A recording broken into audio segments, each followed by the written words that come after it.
안녕하세요. 살다 보면 꼭 주변에서 최소 한 명 정도는 돈을 되게 잘 모으고 차곡차곡 저축을 하는 정신이 투철한 사람을 보게 되죠. 저도 살짝 그런 사람에 해당하는 경우였어요. 이유가 있었는데요. 제 친정 이야기부터 해야 될 듯 싶어요. 저는 어렸을 때부터 친정 부모님의 사이가 썩 좋지 못하였습니다. 계기는 친정 엄마가 친가와 관계가 확 틀어졌기 때문이었어요. 엄마의 입장에서는 당신의 시댁과 척을 지시게 된 것이었죠. 한 번에 확 잘못이 되어서 그렇게 된 것은 아니었고, 크고 작은 것들이 쌓이고 또 쌓인 끝에 결국은 그런 결과를 내고 말았습니다. 엄마는 그동안 참을 만큼 참았기 때문에 더 이상은 당신의 시댁이 무례하고 무식하고 막말하고 며느리 보기를 먹같이 보는 그 자태를 참을 수 없다고 선언하기에 이르셨던 것이고요. 그런 다음에 맨 처음에는 친정 아버지가 엄마를 두둔하셨어요. 당신 입장에서는 충분히 그럴 수 있지. 그래, 나도 이해를 해. 그러다가 시간이 조금 더 흐르면서 아버지는 약간 중립이 되셨습니다. 그 이후에는 팔이 안으로 굽는다는 것을 보여주신 분이 아버지이셨어요. 그 팔은 당신의 집안 쪽으로 굽었고요.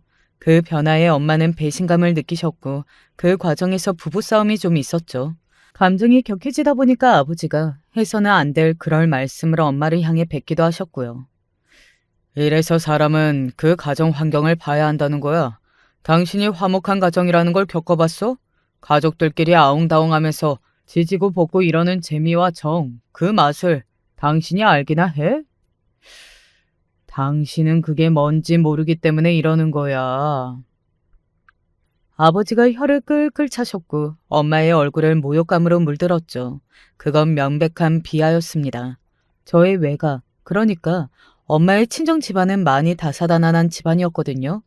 소위 아들 타령이라는 것을 심하게 하던 집안이었죠. 그러다 보니까 말도 안 되게 실이 첩까지 두었던 집안이었고요.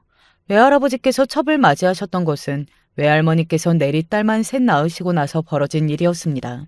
아들을 얻기 위함이라는 그런 명분으로 외할아버지께서는 첩을 들이셨던 거예요. 이게 무슨 조선시대의 일도 아니고 불과 몇십 년도 안 된 때의 일이라는 대목이 놀랍고 씁쓸하네요. 첩이 들어오자 외할머니께서는 머리 싸매고 들어 누우셨고요. 그 속이 도저히 말이 아니었을 것입니다. 그럼 외할머니의 끊는 심정도 모르고서 첩은 금세 임신을 하였다고 해요. 모두가 그 뱃속에 아들이 들어있을 거라고 예상하며 기대 만발이었다고 합니다. 아들일 것을 의심하지 않았건만 태어난 생명은 딸이었죠. 외가 집안의 넷째, 첩이 낳은 자식도 딸이었던 것입니다. 이런 사다를 내놨으면 아들이라도 보든가. 그것도 아니고 이게 대체 뭐 하자는 짓이야? 태어난 생명이 딸이라는 것을 확인하시고 나서 외할머니의 눈이 무섭게 돌아갔습니다. 분노와 후련함이 공존하고 있던 그런 외할머니의 매서운 눈빛을 저희 엄마가 똑똑하게 목격하셨고요. 외할머니께서는 그 후로 아주 기세가 등등해져서 첩을 미친 듯이 타박하셨다고 합니다. 그 첩의 입장이 얼마나 난감했겠나요. 모멸감에 휩싸여서 어쩔 줄 몰라 하던 그 첩은 결단을 내렸습니다. 도망을 가버린 것이었어요. 하루아침에 자취를 감추었죠. 아주 작정을 하고서 그랬다고 합니다. 그럼 남은 아기는 어쨌냐고요? 두고 갔어요. 첩은 새 인생 새 출발을 향해서 혼자 떠났거든요. 아기는 홀로 남겨졌습니다. 그런데 그 생명을 어찌하나요? 집안은 금세 말이 나왔습니다. 당연히 외할아버지와 외할머니 두 분 사이의 자식인 것처럼 호적에 올려야 한다는 내용이었습니다. 외할머니께서 난리가 나셨죠. 내가 저것을 데리고 살고 키워야 한다고? 앞으로 내가? 그 첩나발을 들이는 것도 나는 애초에 찬성을 한 적도 없었고 동의하겠다는 말 한마디도 내뱉은 적 없었어. 그랬거늘. 저 밭에서 난 자식을 내가 책임져야 한다니? 어떻게 이런 거지 같은 일이 있을 수가 있냐는 말이야. 외할머니의 입장에서는 미치고 팔짝 뛰고 그야말로 화병에 걸리기에 딱 좋은 환경이었습니다. 첩의 자식, 그것도 홀라당 동원망을 가버려서 영영 사라진 첩의 자식을 당신의 자식으로 키워야 한다니 생불이나 가능할 것 같은 일을 당신은 하기 싫다며 가슴을 치셨습니다. 100번 양보를 해서 아들이었으면 모를까? 그것도 아니고 딸인데 왜 거둬야 하냐며 외할머니께서는 일을 가셨으나 결국은 첩이 낳고 간 자식을 품으실 수밖에 없었죠. 왜냐하면 그거 말고는 다른 수가 없었기 때문입니다. 외할머니의 가슴에는 피멍이 들고 그 밑으로 자식 셋은 다른 배에서 난 막내를 본능적으로 싫어하고 그 어린 막내는 그저 태어났을 뿐이고 스스로에게 죄가 없건만 무척 억울하고 분한 상황이고 모두에게 가혹한 결과였습니다. 너희들은 왜 줄줄이 죄다 딸년으로 태어나서 나를 힘들게 하니? 너희들도 힘들게 살고 싶지 않으면 아들로 태어났어야지. 그랬어야지 이 답답한 것들아. 악에 버친 채로 외할머니께서는 당신의 셋 딸 자식들에게 그런 원망을 자주 쏟아내셨어요. 자식들은 딸로 태어난 것이 죄송스러워져서 점점 의기소침해졌죠. 하지만 차라리 그 편이 나았습니다. 외할머니께서는 아예 집안의 넷째 막내에게는 자랄수록 그 어떤 원망도 쏟지 않으셨고 그저 무시로 일관하셨거든요. 첩이 낳고 간 자식이 머리가 커져서 성장할수록 상종을 아예 안 하겠다는 각오이셨습니다. 그 모든 상황을 외할아버지께서는 모른 척 구셨어요. 당신은 관련이 없고 책임이 없는 척 행동을 하셨다고 하네요. 외가 집안이 이랬습니다. 간단하게 말해서 개판이라고도 할 수 있었죠. 당신이 나고 자란 친정 집안이 그렇다는 것에 엄마는 컴플렉스를 가지고 계셨습니다. 일종의 자격지심이었어요. 누구라도 그 사실을 건드렸다가는 발끈하시고 마는 부분이었습니다. 그런데 아버지가 그걸 건드리셨던 거예요. 하다 이제는 내 친정을 걸고 넘어져? 내가 그 소리 하는 걸 누구보다 잘 아는 사람이? 정말 치사하고 비겁하네. 당신 가족들보다 당신이 제일 이상해. 엄마는 크게 분노하셨고 저는 바로 그 지점부터가 부모님의 사이가 걷잡을 수 없이 냉전 상태로 접어들고 나빠진 것이라고 생각을 합니다. 사람마다 절대로 건드리면 안 되는 그 사람의 영린이라는 게 있잖아요. 엄마에게는 당신의 집안 문제였는데 아버지가 그걸 건드리며 비하하셨으니 그때부터 돌아올 수 없는 강을 건너버린 느낌이었습니다. 두 분 다 절대 양보를 안 하셨고 물러서지 않으셨고 그러면서 더 관계는 꼬여만 갔는데요. 그 피해를 자식인 제가 고스란히 겪어야만 했어요. 부부관계를 완전히 망쳐버린 두 분은 자식이라도 어떻게 잘 건사를 해야 한다고 생각하셨던 것인지 아니면 자식 교육이라는 문제에서라도 완벽해야 한다고 여기셨던 것인지 그것도 아니면 그저 자식에게 분풀이를 하고 싶으셨던 것인지 두 분 다 공통적으로 저를 엄격하게 대하셨었죠. 단순한 식사 예절 문제도 학원 문제도 전부 다 걸고 넘어지면서 사사건건 저를 지적하셨습니다. 저는 시간이 갈수록 암만 해도 두 분이 망가지는 것들에 대한 보상 심리를 저에게 발휘하시며 저에게 당신들의 화풀이라 하시는 것 같다는 생각을 지울 수가 없어서 우울하고 속상했죠. 특히나 제가 학생이었으니 학원 문제로 두 분 다 잔소리를 장난 아니게 하셨습니다. 자주 혼났어요. 별거 아닌 걸로도 꼬투리 잡히고 잔소리 듣고 이런 게 매일 같은 일상이었고요. 그래서 저는 집에서 마음 편한 적이 없었습니다. 예민한 사춘기 시절에 너무 힘들기도 했었네요.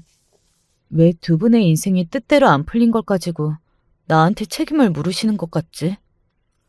억지로 책상 앞에 앉아서 풀기 싫은 문제를 마주할 때마다 부모님이 얼마나 원망스러웠던지 모릅니다. 덕분이라고 한다면 제가 좋은 대학에 가기는 하였네요.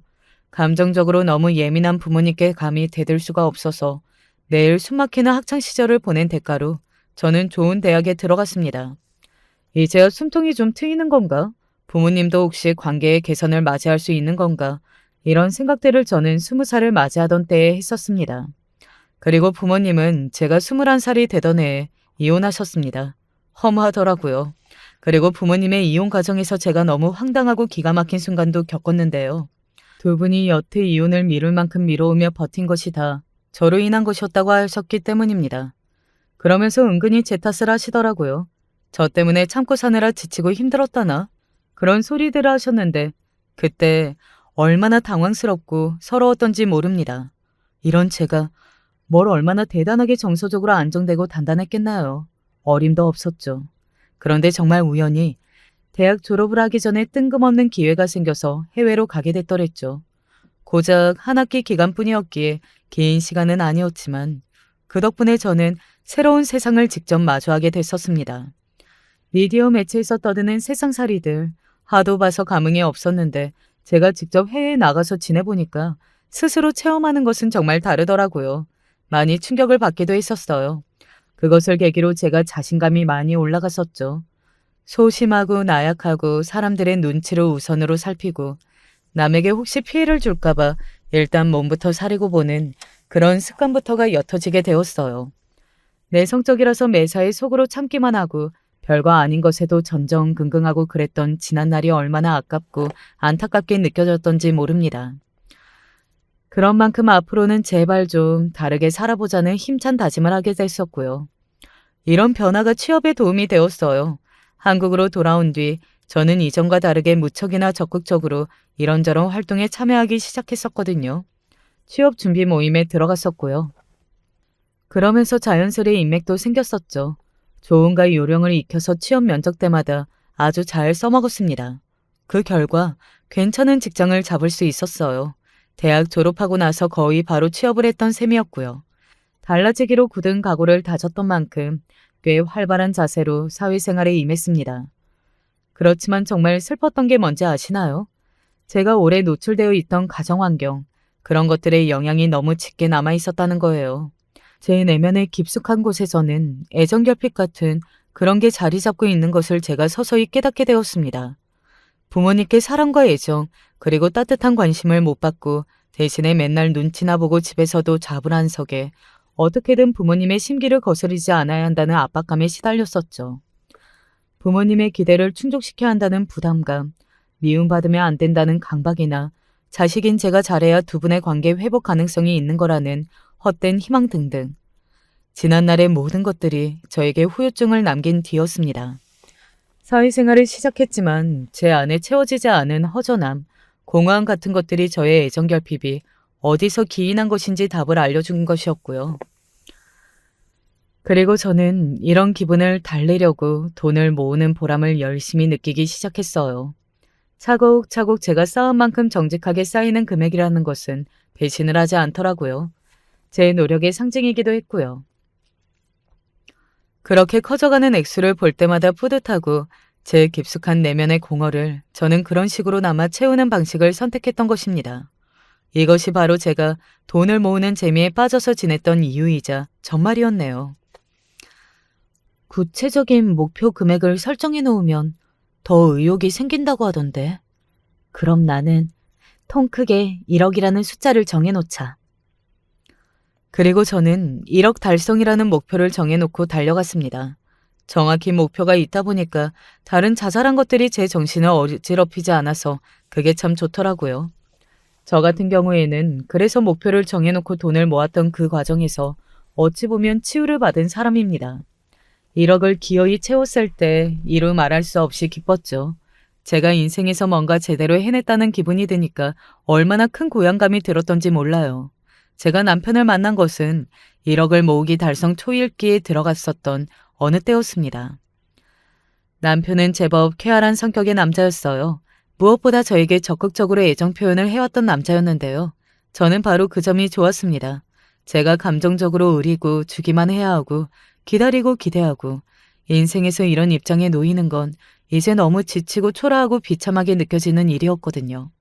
저는 그런 사람이었기 때문에 남편이 적극적으로 구는 행동들 앞에서 사랑받는 기분이 들어서 그게 참 기뻤습니다. 행복했어요. 사랑받는 그 기분. 바로 그것에 취할 대로 취했던 제가 남편과 결혼하기로 마음먹게 된 것은 어찌 보면 당연한 수순이었죠. 그런데 말이에요. 남편에게도 결핍이라는 게 있었습니다. 저와 똑같이 자기 가정 안에서 어떤 결핍을 가지고 있는 사람이었던 거예요. 그래서 더욱 안 그런 것처럼 굴었던 것일지도 모르겠습니다. 이제 시댁 이야기가 나올 차례군요. 시댁에서 남편이 막내입니다. 위로는 첫째인 누나, 둘째인 형을 두었고요. 그리고 둘 다 보통 내기가 아닙니다. 적나라하게 말을 해보자면 솔직히 둘 다 정상이 아닌 것 같아요. 남편보다 7살이 많은 시댁의 첫째, 제 시누이는 이혼하고서 초등학생 아이로 혼자 키우던 중이었습니다. 시누이의 주장으로는 이상한 놈하고 잘못 결혼하는 바람에 장렬하게 결혼 생활에 실패해서 이혼을 하였다고 그랬습니다. 이상한 놈이기 때문에 그런 놈한테 아이를 절대 맡길 수 없어서 엄마인 자기가 당연히 이혼하면서 아이를 데려온 것이라고 했었죠.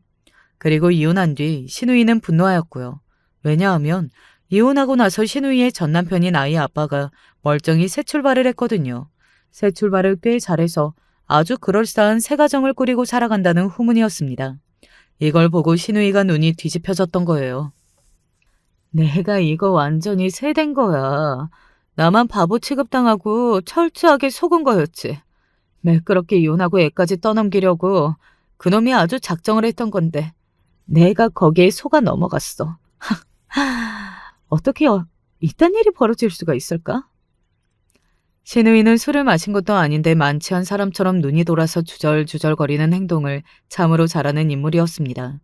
그 인생에 한탄할 게 너무 넘치도록 많아서라는 게 신우이는 언제나 습관적으로 돈 이유였고요. 신우이는 정말 이상하게도 나쁘게까지 한 놈한테 잘못 걸리고 속아서 이혼당하고 혼자 아이를 떠맡게 된 불쌍한 경우에 지나지 않았다면 상황이 그렇게 머리 아프지는 않았을 것입니다. 이게 대간절 무슨 소리냐고요? 신우이는 자기 불행을 시부모님 탓으로 돌렸기 때문입니다. 이게 다 옛날에 엄마하고 아버지가 나한테 못되게 굴어서 그래요. 아주 못돼 처먹게 굴어서. 그래서 내 인생이 다 꼬일 대로 꼬여버리고 망한 거라고요. 신우이가 악다구니를 쓰며 주장하기를 시부모님으로부터 자기가 어렸을 때부터 하도 각종 차별과 상처를 많이 받아서 그 영향으로 인생이 망했다고 그랬습니다. 미움받은 팔자라서 결혼까지 망해버렸다는 이야기였죠. 신우이가 되게 나이 많은 여자도 아니고 시부모님께서 되게 옛날 분도 아니신데 딸이라고 미워하며 차별하고 구박하고 뭐 그러셨다는 이야기가 왠지 먼 일처럼 들려서 처음에는 얼떨떨했었네요. 하지만 가만 보면 제 외가 집안도 구시대적으로 군 것으로는 한가닥하니까요. 그 경우를 생각해보면 시댁에서 일어났다던 차별이나 뭐 그런 것들도 완전히 사실일 수도 있겠다 싶었습니다. 신우이의 맹렬한 주장을 시부모님께서는 완전히 부정하지 않으셨고요. 대신 완전히 인정하지도 않으셨지만요. 중요한 것은 신우이의 그런 행태에 시부모님께서 아주 학을 떼시며 질릴 대로 질리셨다는 것이었습니다. 이 징글징글한 거사 제발 그만 좀 해라 제발. 내가 이렇게 부탁할게. 어? 옛날에 어쨌고 아휴 그게 지금 와서 다 무슨 소용이니. 도대체 지금에 와서 뭘 부모한테 뭘 어쩌라는 거야. 너 어디 한번 잘 생각을 해봐라. 결혼도 네 선택, 애를 낳은 것도 키운 것도 네가 양육권 가져온 것도 이혼 도장 찍은 것도 전부 네 선택이었어. 그러니까 너 제발 부모 탓하는 것 좀 그만둬. 왜 이렇게 나이가 들수록 너는 정신머리가 썩었니? 그렇게 생각하는 수준이 나약해서 어쩌려고 그래, 어? 시어머니께서 아주 진절머리를 치셨죠. 차라리 울고 싶자는 심정이 담긴 눈빛이었습니다. 저는 그 모습을 보면서 직감했었죠. 아, 이 갈등은 절대로 쉽게 끝나지 않겠구나. 어쩌면 아주 오래 이어지거나 평생 이럴 수도 있겠다는 생각이 들었습니다. 왜냐하면 저는 제 친정 부모님이라는 선례를 봤었으니까요. 어떤 갈등은 봉합이라는 선택지를 모르고서 계속된다는 법을 저는 부모님의 경우를 보면서 깨우친 사람이었죠. 시간이 해결해주지 않으면 오히려 시간이 갈수록 그 안에 담긴 갈등의 깊이만 더해질 수 있는 법이었습니다. 부모님은 솔직히 부부라는 법적 관계로 엮인 피 한 방울 안 섞인 남이었고 그 사이에 친자식이 있었을 뿐이었으나 시부모님 신우이는 부모 자식 관계잖아요. 게다가 신우이가 낳은 시부모님의 손주도 있었고요. 그러니 끊어낸다는 선택지를 고르기는 어려우니 갈등만 계속 깊어질 전망이었습니다. 시부모님이 제발 좀 그만하라고 아무리 그러셔도 신우이의 눈빛은 형형하기만 했어요. 자기가 집안에서 받아온 고통을 자기 아이한테는 절대 안 물려줄 거라나 뭐라나 그런 큰 소리를 습관적으로 쳤죠. 그러면서 아이한테 최고로 좋은 엄마가 되겠다고 오만 과보의 오반은 다 떨었습니다. 제가 속으로 또 생각을 했었죠. 아이한테 가장 안 좋은 영향을 끼치는 게 아이 엄마인 신우이 같다고요. 물론 이런 느낌발을 입 밖으로 꺼내는 대담한 짓거리는 하지 않았습니다. 이제 막 집안에 들어온 인물인 주제에 무거운 갈등에 끼어드는 바보 같은 짓을 할 생각은 없었죠. 아무튼 남편의 누나는 이런 인물이었고요. 남편의 형이라는 인물은 여자를 잘못 만났습니다. 남편의 형수대는 제 손이 동서는 인상부터가 깐깐하고 정없어 보이고 그러면서 자꾸 입만 쉬지 않고 놀려대는 사람이었거든요. 아, 그런데 하긴 시숙도 비슷하니까 둘이 잘 통해서 결국 부창부수였겠죠. 그러니 처음에 두 사람이 만난 거겠지만요. 시숙 부부가 뭘 한답시고서 이유를 대고 시댁에서 돈을 뜯어갔었고요. 그 돈을 날렸습니다. 3,500만 원 정도였나? 그랬다는 것 같네요. 아이에게 그 건으로만 그 액수였고요. 나머지 자잘한 것들 따지면 시댁에서 돈 뜯어간 게 5천만 원 가량 되는 것 같았습니다. 그런데 엄연히 빌린 다음에서 받아간 돈이었으면서 그 후로 시숙 부부가 아무 말도 않고 입을 꾹 다물고서 씻어버린 게 대단했어요. 시부모님께서도 어디 남한테 돈 빌려줬다가 못 받으신 것도 아니고 아들 며느리 부부가 뭘 할 게 있다면서 돈을 빌려달라기에 어쩔 수 없이 내주셨다가 그리 된 것이었으니 어찌할 도리가 없으셨던 모양입니다.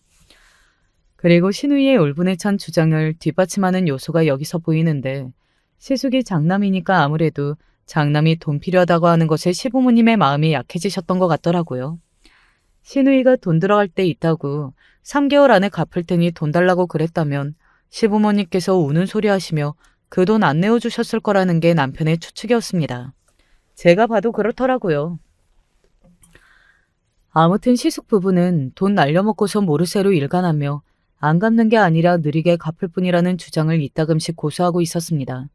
더 대단한 건 거기서 안 그치고 기회를 엿봤다가 심심치 않게 돈 타령을 한다는 것이었어요. 돈에 환장한 사람들이었습니다. 시댁이 경기도인데 시골이거든요. 시골 동네예요. 당연히 시골집이 있죠. 시골인 만큼 작지만 터를 가지고 있고요. 그걸 시숙 부부가 그렇게나 노렸습니다. 아니, 이제 100세 시대이니 뭐니 하는 그런 시대인데 아버님, 어머님 두 분 다 지병 없으시면 한참 더 사실 텐데 뭔 벌써 집을 노린다는 티를 팍팍 내시지? 어머나, 아주버님하고 형님하고 정말 두 분 다 엄청나시네. 저런 철면피도 있구나. 무서우신 분들이야.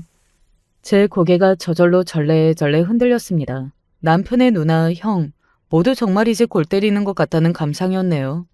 이 집도 정말 만만치 않게 특이한 것 같았습니다.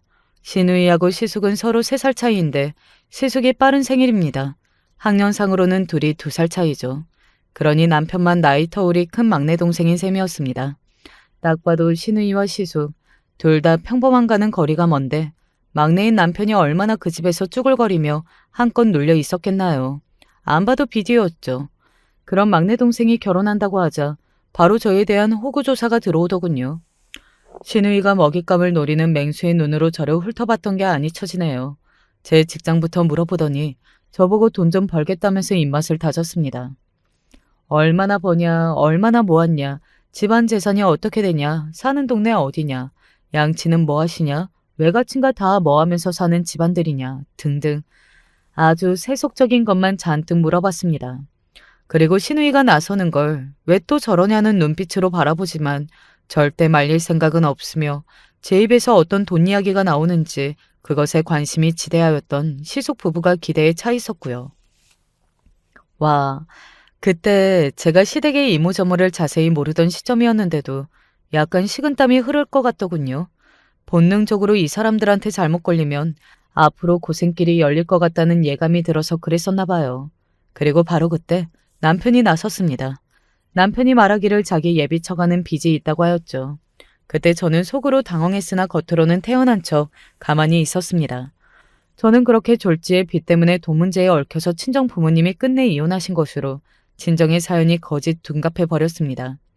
하지만 일단 이혼하신 건 사실이었으니까요. 그 자세한 내막은 다른 이들이 알 게 뭔가요. 그러니 포장이 가능했던 것입니다. 아, 네, 맞아요. 부끄럽지만 사실은 제가요. 집에 돈 문제도 있고 돈이 없네요. 남편과 시선 교환을 은밀하게 하고 나서 제가 눈치껏 그렇게 말을 했었습니다. 그러자 정말 농담 안 하고 진짜 동시에 신우이 시숙 부부 셋이서 채 타는 기색으로 눈을 흘기더라고요. 그건 대단히 실망했다는 표시였죠. 남편을 향해서 눈치 없이 왜 경제적으로 넉넉하지 않은 집안의 여자하고 결혼을 하냐며 은근히 타박을 남기기도 하였고요. 그 모습을 보며 저는 집에 빚이 하나도 없으며 경제적으로 문제 전혀 없고 제가 개인적으로 모은 저만의 재산도 있다는 사실을 시댁 식구들에게는 죽었다 깨어나도 함부로 밝히면 안 되겠다는 걸 명심하게 되었습니다. 이런 걸 다 떠나서 남편하고 둘이 잘 맞으니까 결혼을 했던 건데요. 제 남편이라는 남자가 원래 사업 계획을 가지고 있었습니다. 남의 돈이나 벌어다 주고 살면 미래가 없는 거야. 남의 돈 버는 거? 그거 언제까지 할 수 있겠어. 무슨 보장이 있어. 게다가 남만 배불려 주는 짓이지. 결국 사람은 자기 돈을 벌어야 돼. 이런 생각을 강하게 가지고 있던 사람이었고 직장인이었던 저도 그 이야기에 동의를 하였습니다. 아무리 좋은 일터 괜찮은 기업이라고 해도 근본적으로는 남의 돈을 불려주는 구조에서 자신의 몫이 떨어지는 원리였으니까요. 가끔은 저도 일을 하면서 속으로 실적 나올 때마다 이게 내 돈이었으면 쳇바퀴처럼 맨날 똑같은 일을 하는 게 이제는 너무 벅차다 라는 생각을 할 때가 있었거든요. 그러니 제가 남편의 마음을 이해했죠. 원래 더 일찍 자기 사업을 하려고 했었던 남편은 이런저런 사정이 안 맞아서 그러지 못했었습니다. 2번 어그러졌었죠. 그런 이유로 시작하지 못했던 사업을 남편은 결혼 후에 본격적으로 펼쳐보고자 하였습니다. 내가 이제는 사업을 좀 해봐야 할 것 같아. 더 미루면 안 되고 지금 내가 이 나이에 시작을 해야 뭔가 계획대로 착착 진행할 수 있을 것 같거든. 남편이 적극적으로 저를 설득하였습니다. 부부는 공동체였으니 당연히 저의 허락과 동의가 필요해서 그런 것이기도 했으나 제가 사업에 필요한 돈을 좀 주었으면 해서 그걸 받고자 남편은 그렇게나 열심히였던 거예요. 결혼한 지 얼마 안 되던 때였는데 그럼 결혼에 들어가는 이런저런 비용의 지출이 있었을 텐데 그런 시점에 남편이 저한테 웬 돈을 요구했냐고요? 저한테는 그게 따로 있었거든요. 결혼하기 전에 악착같이 목표를 정하고서 달린 끝에 모았던 1억 말입니다. 그건 제가 절대 건드리지 않고 있었죠. 왜냐하면 그건 저에게 무척이나 상징적인 금액이었습니다. 제 치기 어린 시절 그 청춘의 소중한 결과물이기도 했고요. 결혼하면서 대출 시스템을 적극 활용했었고 또한 친정 부모님이 각자 저에게 결혼 자금을 지원해 주셨었죠. 제가 어떤 집안의 누구랑 결혼하는지, 어떻게 만나게 되었는지, 얼마나 결혼에 확신이 있는지 그런 것들을 부모님은 저에게 별로 물어보신 적이 없었습니다. 솔직히 말해서 이제 더 이상 저에게 그 정도의 관심도 없으신 듯 했어요. 당신 두 분의 각자 인생, 새 출발을 즐겁게 하시느라 여념이 없어 보였을 뿐이죠. 대신 그 무정함이 스스로 멋쩍기는 하셨던 것인지 결혼한다고 하니까 보태쓰라면서 이때를 위해 돈을 주려고 생각은 해놨다고 그러시면서 두 분 다 저에게 지원을 좀 해주셨었네요. 큰 돈들은 아니었고요. 요긴하게 쓸만한 정도였습니다. 아무튼 그런 연유로 저는 소중한 1억을 절대 건드리지 않고 가만히 간직한 상태였는데요. 남편이 그걸 달라고 했습니다. 자신이 있다고 그랬어요. 오래전부터 이리저리 구상을 해온 사업이었기 때문에 시행착오라는 손실을 겪지 않고 수익을 금세 낼 자신이 있으며 그 수익이 어느 시점에 커질지는 자기도 해보기 전에는 모르겠으나 어쨌든 적자를 절대 안 낼 거라니까 제발 믿어달라고 하면서 눈물까지 글썽였습니다. 이 사람이 정말로 성공하고 싶은 갈망이 엄청 큰가 보구나. 저는 남편이 자기 스스로 개척하는 인생에 대한 욕구가 굉장히 크다고 보았습니다. 시댁의 가정 환경을 봤을 때 남편이 상당히 기가 억눌려 자라면서 금전적인 부분에 있어서도 워낙 많은 생각을 해왔다 보니까 사회적으로 자기가 성공하고 싶은 그런 갈망이 여태 억눌려 왔던 것 같더라고요. 제가 범상치 않은 가정 환경을 겪어본 장본인이었기 때문에 남편의 입장을 10분 이해하면서 결국 저의 소중하고도 귀중한 그 피 같은 돈을 내어주기로 결정할 수 있었던 것 같아요. 만약에 제가 보다 더 평탄하고 이상적인 가정 환경을 겪어온 사람이었다면 애써 남편의 입장에서 이해를 해주려고 하지 않았을지도 모르죠. 특히 결혼 초기였으니 말입니다. 그래서 제가 제 인생에서 상징적인 그 금액을 남편에게 내어주었어요. 있는 힘을 다해서 그 뜻을 펼쳐보라고 말입니다. 남편이 얼마나 감동을 했었는지 몰라요. 제가 그 돈을 사업자금으로 빌려주기를 너무 바랐으며 솔직히 다 빌려줄까 싶어서 혼자 속으로 이런저런 걱정과 고민이 많았던 모양이었습니다. 저에게서 돈을 받고 본격적인 사업 시작에 시동을 걸기 시작한 남편의 모습이 무척이나 후련하고 개운하고 또 신이 나 보여서 저도 마음이 좋았어요. 이제 저와 남은 평생을 함께하기로 약속한 사람이니 피 같은 돈을 비록 빌려주면서 저도 사람인지라 심경이 복잡하기도 했으나 그런 것까지 말끔하게 떨쳐내고 신뢰를 바탕으로 한 몸처럼 살아보자는 각오가 새롭게 다져지더군요. 서로에 대한 존중, 배려, 그런 것 따위는 없었던 친정 부모님을 떠올리면서 저는 남편과 돈독한 관계를 유지하며 사이좋게 잘 살아보겠다는 마음이 점차 강해졌습니다. 제 도움을 받아서 꿈에 그리던 자기 사업을 시작하였던 남편은 초기에 고군분투를 했습니다. 생각과는 다르게 막상 사업이 자기 현실로 닥치자 어쩔 수 없이 우왕좌왕하는 측면이 있더라고요. 불안한지 잠도 잘 못 이루는 모습이었고요. 한숨을 쉬면서 몸을 뒤척이는 남편을 볼 때마다 저도 생각이 많아졌죠. 그래서 하루는 불이 나게 퇴근을 하자마자 남편을 위한 보양식 한 상을 거나하게 차렸었습니다. 그리고 맛있게 먹는 남편을 흐뭇하게 바라보면서 응원의 한마디도 남겨줬었죠. 당신 곁에는 내가 있잖아. 그러니까 너무 그렇게 걱정하지 마. 내가 안정적으로 벌고 있으니까 당장에 무슨 성과가 없다고 하더라도 불안해할 거 없어. 알았지? 정말 감동이다. 내가 요새 계속 머리도 아프고 그런데 생각은 너무 많이 들고 자꾸만 불안해서 심장도 뛰고 너무 힘들었는데 오늘 이렇게 당신이 제대로 위로를 해주니까 몸이 사르르 풀리는 느낌이야. 당신 정말로 고마워. 내가 살면서 제일 잘한 일 한 가지를 뽑는다면 주저없이 당신하고 결혼한 일이야. 나는 내 자신이 정말 가족복을 못하고 난 놈이라고 생각을 해왔었거든. 그런데 당신하고 결혼하고 나서 생각이 바뀌었어. 당신이라는 너무 의지가 되고 고맙고 편안한 가족이 생겼잖아. 그때 남편이 보여준 반응에 저야말로 감동이었습니다. 가정에서 겪었던 환경이 그랬기 때문인지 저는 누군가 저에게 보여주는 애정을 아주 중요시 받아들였죠. 남편하고 연애하던 시절에도 저에게 이런저런 표현을 많이 해주었던 남자였기 때문에 그게 너무 좋았던 것이었고요. 비록 제가 큰돈도 내어주었고 저도 맨날 일 다니는 바쁜 직장인이었기 때문에 피곤하고 고단한 하루하루였지만 그럼에도 남편을 위해서 애를 쓴 거였잖아요. 그렇게 애를 쓴 걸 남편이 잘 알아준 것 같아서 그것만으로도 너무 기쁘더라고요. 남편의 심정과 제가 동일했죠. 가족복을 잘 타고난 사람들은 인생을 안정적으로 잘 사는 것 같은데 저는 가족복을 타고났다고 절대 그렇게 볼 수가 없었으니 남편하고 결혼하고 나서야 누군가와 함께 사는 집이 편안할 수 있다는 걸 알게 되었거든요. 결혼 후에 이제야 인생이 뭔가 남들처럼 평범하게 제대로 돌아가는 듯 싶었습니다. 제 내면의 깊숙한 곳에 새겨져 있던 결핍이라는 두 글자가 이렇게 흐려지더라고요. 남편을 믿고 기다리는 일이 저에게는 이제 필요할 뿐이었습니다. 천만다행으로 남편이 시작한 사업은 제법 괜찮은 자리를 잡기 시작했어요. 이 기쁜 소식을 시댁에서 곧이곧대로 전할 수가 없었습니다.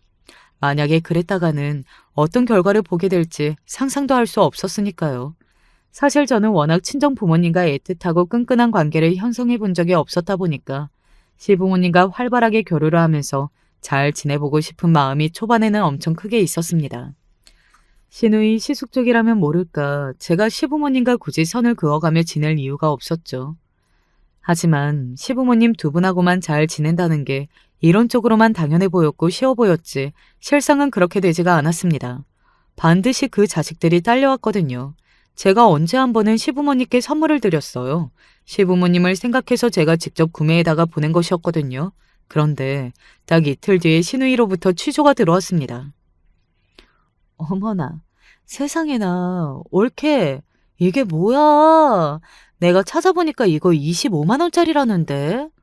못해도 최소한 20만 원은 줘야 구매를 하겠던데? 그런데 이걸 어떻게 올케가 우리 부모님한테 하나씩 사드렸을까? 돈이 어디 있어서? 올케, 돈 좀 있나 봐? 그런 거야? 혹시 여윳돈 생길 일 있었어? 응? 꼬치꼬치 캐묻는 게 보통으로 집요한 것이 아니었습니다. 아니 저는 그보다도 시부모님 몰래 스리슬쩍 드렸건만 시누이가 귀신같이 그걸 즉각 알아낸 것 자체가 놀라웠던 것 같아요. 그래서 너무 놀란 심정을 안고 간신히 변명거리를 만들어냈었죠. 사실 그게 어디 드물게 선물이 들어왔던 건데 좋은 거길래 너무 아까워서 이런 기회에 시부모님께 뭐라도 해드리고자 그래서 선물로 드리게 되었다고. 그런 식으로 무마를 했습니다.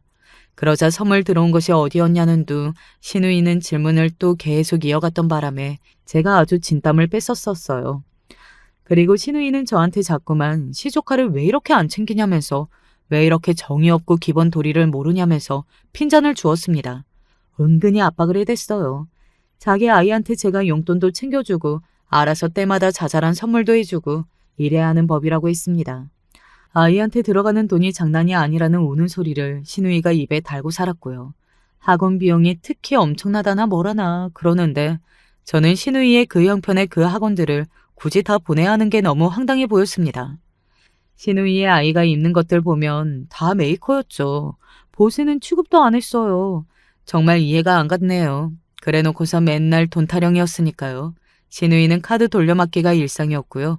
이혼할 때 완전히 손해를 봐서 양육비도 다달이 조금밖에 못 받는 걸로 알고 있었건만 대체 무슨 돈과 배짱으로 아이를 키우기에 그렇게나 허세를 부리는 것일까 싶었는데 알고 보니까 그 비결은 카드 돌려받기였던 거예요. 그걸 알았을 때 얼마나 기가 막히던지요. 정말 미치는 줄 알았습니다. 그렇게 사니까 맨날 돈돈 거리는 것이고 악에 받쳐서 시부모님 탓만 하고 난리를 칠 수밖에 없는 거였죠. 아, 그리고 신우이 만만치 않게 대단한 여자분이 시댁에 또 있었죠. 제 손이 동서요. 알면 알수록 이쪽도 제정신이 아니었죠. 자주 볼 기회가 어디 있겠어요. 거의 없었죠. 그런데 어쩌다 저를 봤다 하면 무조건 저를 꽉 붙잡고서 돈 이야기부터 했습니다. 자기가 기똥찬 정보를 알고 있는데 믿고서 어디에 투자에 관심 가져보라는 이야기, 다단계 이야기, 종교 이야기. 듣다 보면 저절로 진이 빠졌어요. 그 이야기의 공통점은 결국 나한테 돈 달라는 것으로 귀결된다는 점이었습니다. 이 대목이 정말 놀라웠고요. 저한테 자꾸만 문자를 남겨놓으시면서 평범한 안부 인사인 척을 하시지만 사실은 돈 이야기를 하려는 밑밥을 자꾸만 까시는 손이동서. 제 형님 때문에 머리가 아팠습니다. 제가 친정에 돈 때문에 한숨 나오는 일이 있다고 시댁에서 그렇게 알고 있었기에 그나마 망정이었죠. 남편의 사업이 점차 잘 되고 있다는 걸 시댁에서 몰랐었기에 다행이었지. 아니었으면 진작에 물어뜯기고 난리도 아니었을 겁니다. 시부모님께서 이러나 저러나 결국 당신 자식들을 절대 못 내치셨어요. 그렇게 될 수밖에 없었고 그런 시부모님의 모습에 남편을 낙담과 실망을 반복해온 지난 인생이었습니다. 듣자 하니 전에 남편이 처음 취직하고 나서 월급이 나왔을 때 시부모님께 기념 용돈을 드렸었는데 그게 고스란히 시조카한테 갔다고 하더라고요. 당시에는 더 어렸던 신우이의 애한테 말입니다. 그러니 정확히는 신우이의 주머니로 쏙 들어갔다고 봐야죠. 남편이 그런 것에 대해 따지거나 하면 시부모님께서 한숨 가득 우는 소리를 하시면서 당신들도 그러고 싶지 않은데 상황이 매번 어쩔 수 없다는 말씀으로 시작하는 끝없는 한탄을 이어가셨다지요.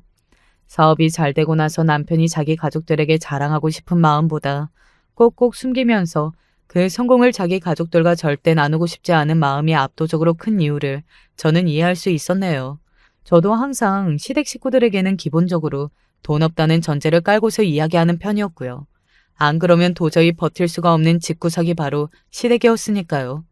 총극이 따로 없었으나 인생은 적응의 동물이라는 장점을 10분 살려서 그렇게 살아가던 중이었습니다. 어느 날 정말 상상조차 못해본 일이 생겼어요.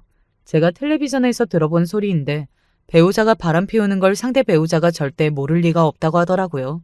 어떻게든 눈치를 챌 수밖에 없다고 그러는데 그게 맞는 소리라면 저는 둘도 없는 미련한 사람이었던 건가 봅니다.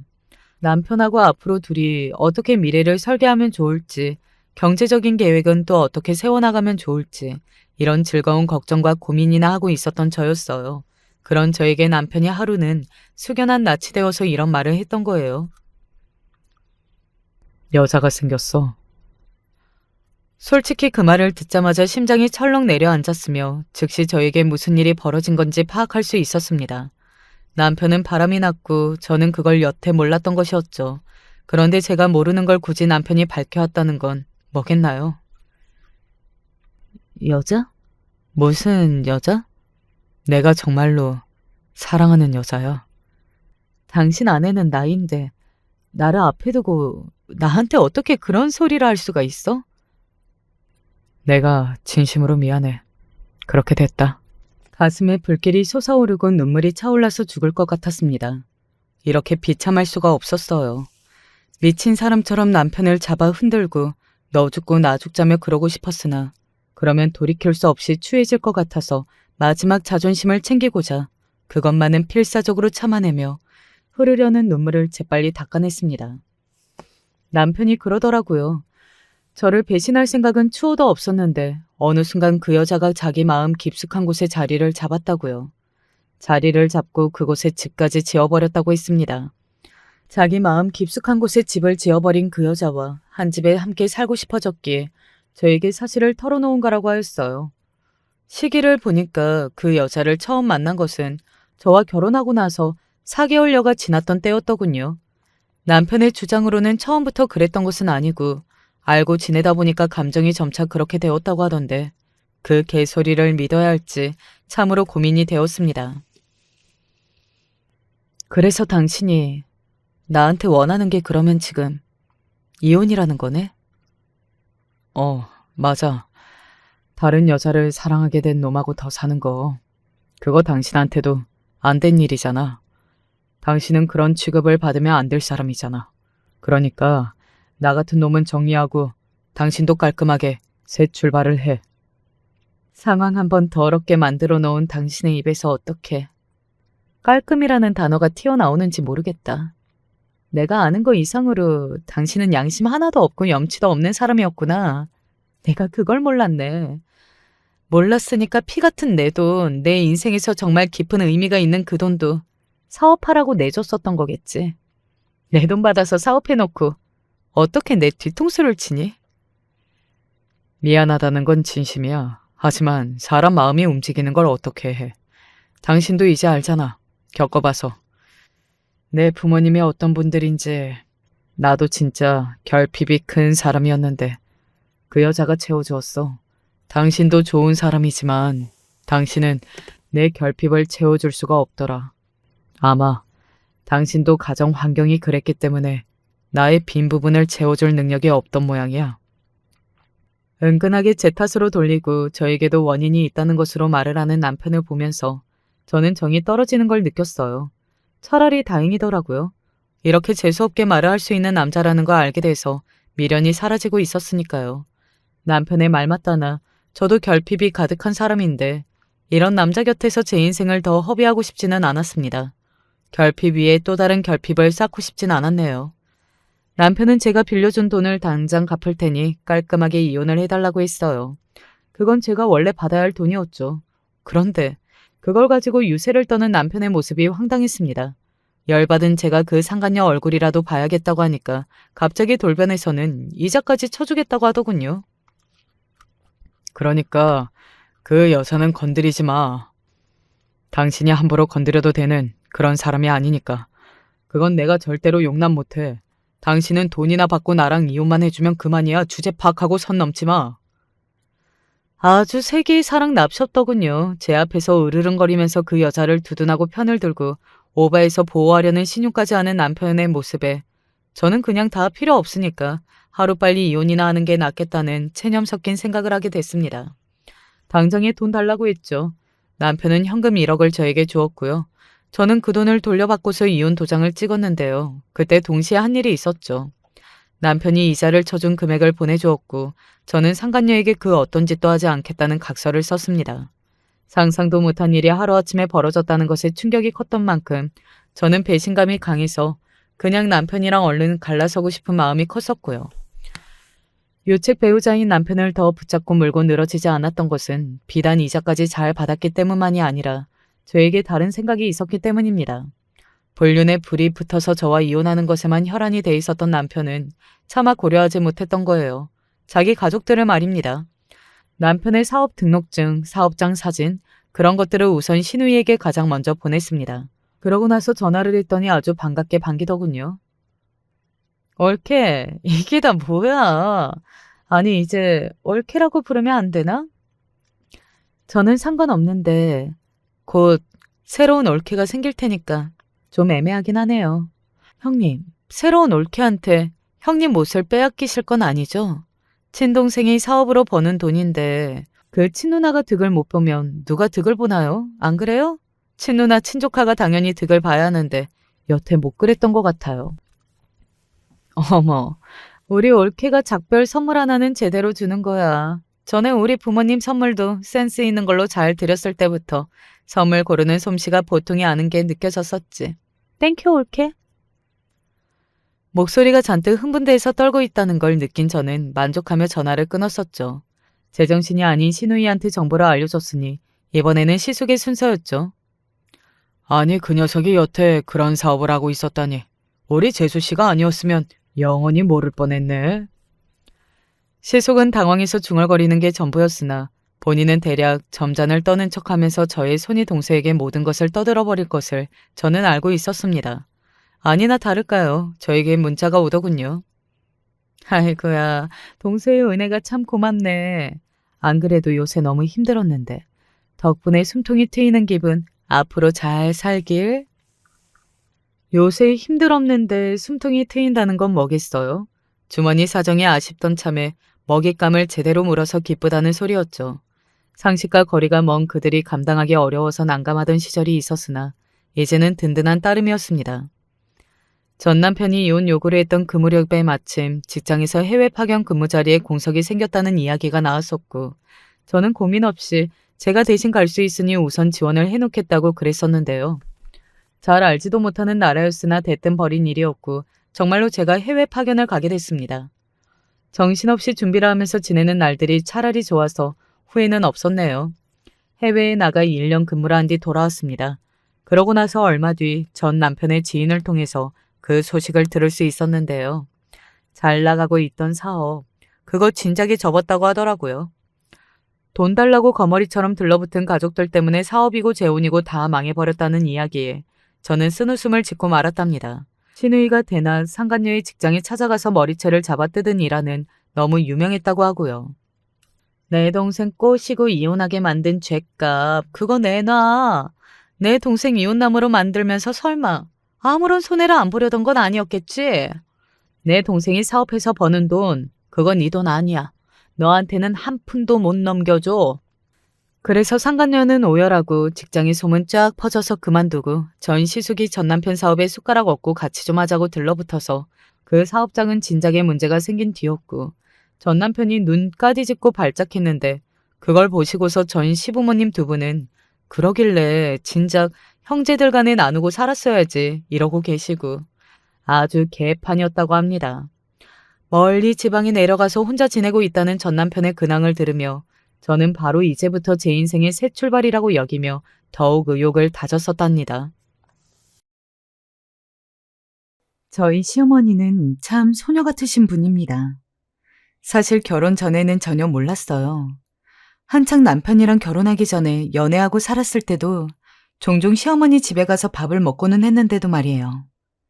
당시 친구들이 왜 그렇게 남자친구 어머니를 많이 만났냐고 뭐라고 했는데 남편이 어렸을 적에 아버지가 일찍 돌아가셔서 시어머니가 혼자 남편을 키워왔습니다. 그러다 보니까 남편이 밖에 있는 날에는 늘 시어머니가 혼자 집에 남아서 밥을 먹어야 했는데 시어머니는 그게 너무 쓸쓸하고 외로우셨던 거죠. 마침 저를 나름대로 예뻐해 주셨기 때문에 저도 시어머니와 함께 셋이서 식사하는 걸 즐기는 편이었습니다. 근데 분명 그때 봤던 시어머니는 소녀는커녕 생각 이상으로 무뚝뚝한 분이셨습니다. 그래, 요새 공부는 잘 돼가고? 남편과 대학교 때 동기로 만나서 사귀게 되었는데 그 때문인지 제가 식사를 할 때면 시어머니는 언제나 저보고 공부 잘하고 있느냐, 성적은 잘 나오느냐와 같은 질문을 많이 했습니다. 근데 그 질문에 웃으면서 대답을 하면 별다른 추가적인 질문이라던가 아니면 리액션도 없이 그냥 묵묵히 식사만 하시는 분이었어요. 그래서 저는 시어머니가 아들 여자친구 대하기 어려운데 그래도 노력하시는구나 라는 생각을 하곤 했습니다. 자기 어머니 원래 그렇게 무뚝뚝하셔? 우리 엄마가 무뚝뚝하다고? 네가 아직 몰라서 그래. 엄마가 낯을 좀 가려서 그렇지. 아마 나중에 가면 너도 아니란 거 확실히 알게 될걸? 하지만 남편한테 물으면 제가 뭘 모르는 거라고 전혀 무뚝뚝하지 않다면서 웃어넘겼습니다. 저는 어머님 웃는 얼굴보다 무표정으로 굳어있는 얼굴을 더 많이 봤기 때문에 그런 남편의 말조차 그냥 장난이라고 생각했습니다.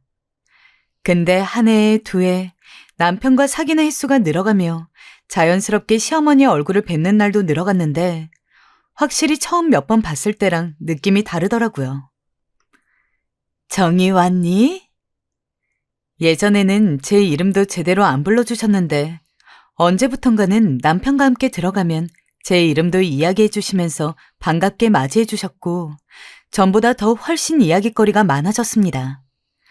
약간 올바르지 못한 표현이기는 하지만 언제나 딱딱하던 시어머니에게서 약간 촉새의 모습이 보였다고 해야 할까요?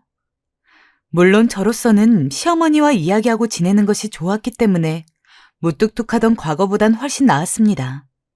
하지만 적응이 안 되는 것도 사실이었습니다. 그래서 당시 남자친구였던 남편한테 확실히 자기 말대로 어머님이 나한테 낯을 가리셨나 봐 하고 이야기하니 남편은 아직도 우리 엄마 본 모습 보려면 멀었어 라면서 의미심장하게 웃더군요. 지금 생각해보면 그때의 남편 이야기를 허투루 넘겨서는 안 됐는데 말이죠.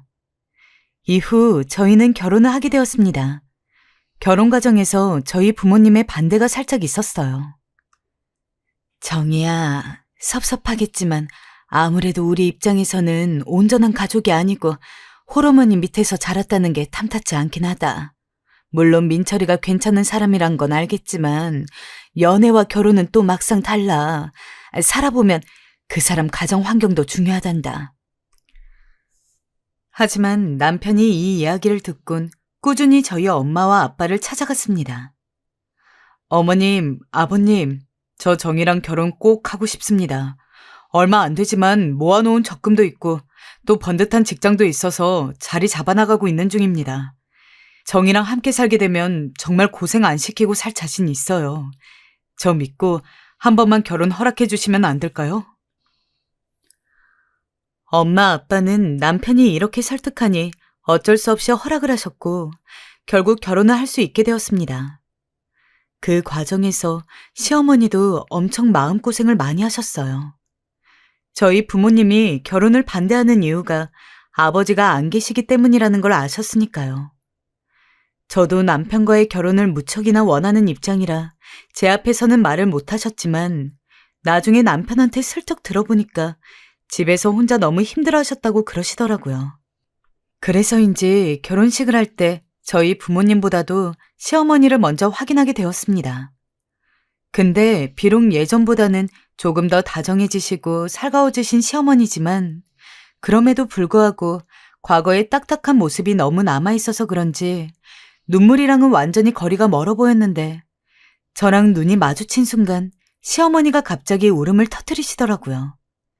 손에 쥐고 계시던 손수건으로 급히 눈가를 닦으시는데 설마 시어머니가 갑자기 우실 줄 몰라서 너무 당황했던 것 같습니다.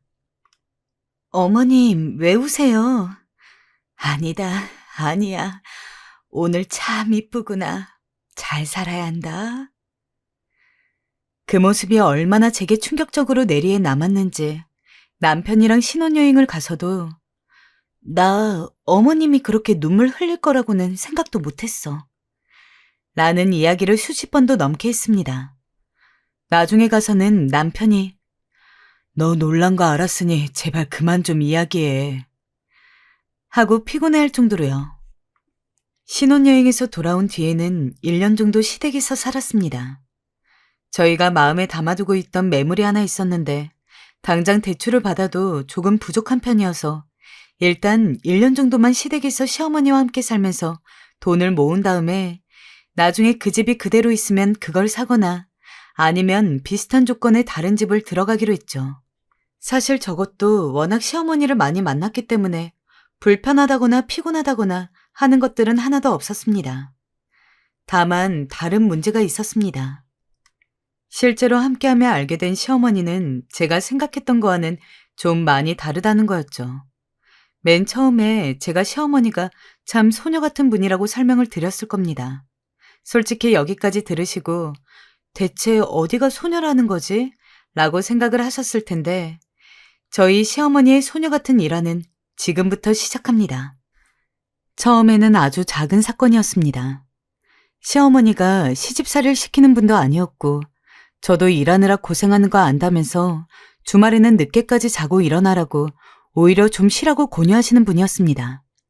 그래서 저는 그런 시어머니 배려 덕분에 주말이면 해가 중천에 뜰 때까지 늦잠을 자면서 피로를 풀고는 했습니다. 그날도 그런 평소와 같은 주말이었습니다. 기지개를 피고서 제대로 눈을 뜨니 오후 2시 정도 되었더라고요. 아마 남편과 시어머니는 식사를 하셨을 테고 저만 밥을 먹으면 되겠다 싶어서 설렁설렁 일어나 밖을 나갔습니다. 그런데 거실에 시어머니가 앉아 계셨는데 입고 있는 옷이 너무 충격적이었습니다. 웬 잠옷에 프릴이 그렇게 많이 달려있는지 중세시대 배경의 판타지 영화나 드라마 같은 걸 한 번이라도 보셨다면 바로 아실 겁니다. 진짜 온 천이 다 구불구불 프릴 투성이인데 그걸로 곱창전골 끓여도 될 정도였습니다.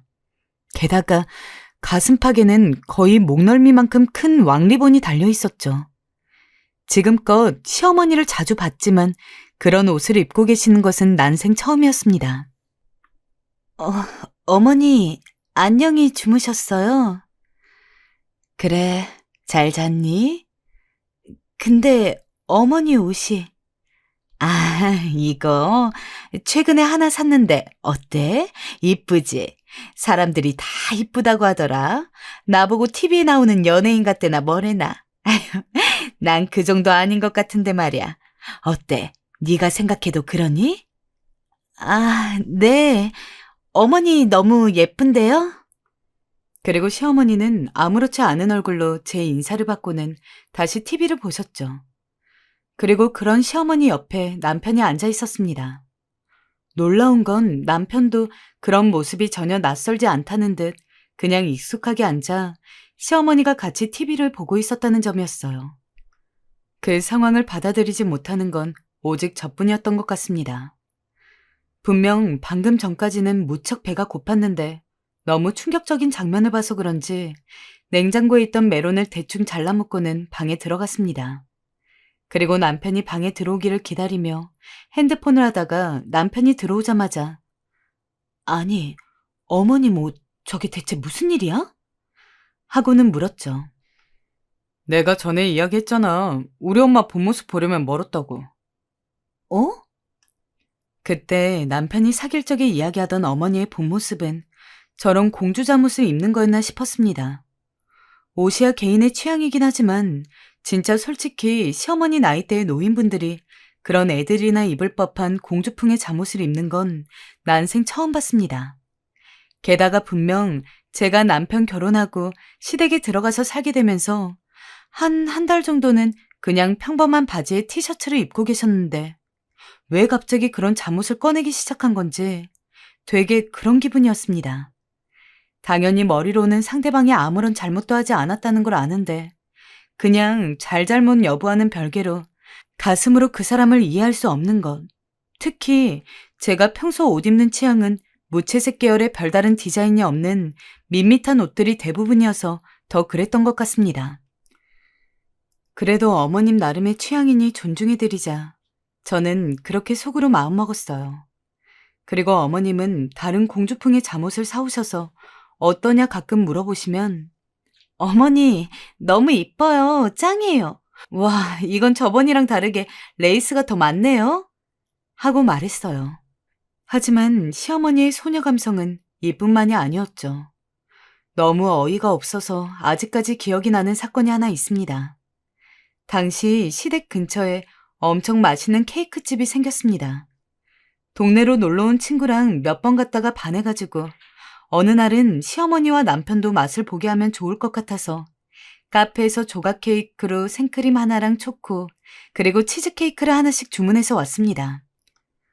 오늘 밖에서 케이크 좀 사왔는데 드셔보세요, 어머니. 다들 점심을 먹은 직후였던지라 저는 바로 케이크를 꺼내서 남편의 앞에는 생크림 케이크, 어머니의 앞에는 치즈케이크, 제 앞에는 초코 케이크를 놨습니다.